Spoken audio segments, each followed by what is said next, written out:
গ্রামে একজন দরিদ্র কৃষক ছিল, নাম তার রহিম। তার ছোট ঘর, মাঠে ধান চাষ করেও সংসার চলত না। ঘরে স্ত্রী আর এক ছোট ছেলে। প্রতিদিন চিন্তা করত কিভাবে সংসারে একটু সুখ আনা যায়। একদিন রহিম বর্ষার বৃষ্টিতে খালে অনেক মাছ লাফাচ্ছে। সে ভাবল, যদি আমি মাছ চাষ করি তবে হয়তো পরিবারকে সুখে রাখতে পারব। কিন্তু সমস্যা হলো, টাকাও নেই, পুকুরও নেই, লোকে আবার হাসাহাসি করবে। রহিম নিজের হাতেই জমির এক কোণে ছোট পুকুর খুঁড়ে নিল। তখন বন্ধুবান্ধব হেসে বলল, ওরে রহিম, তুই কি করছিস?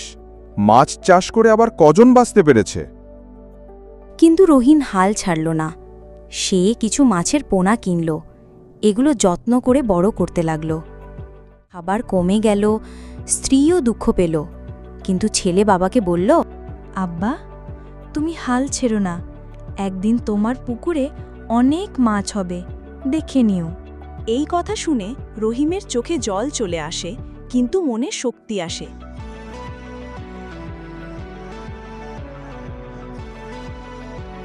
কয়েক মাস পর পুকুর ভরে গেল বড় বড় মাছে। মাছ বিক্রি করে সংসারে অভাব মিটিয়ে দিল।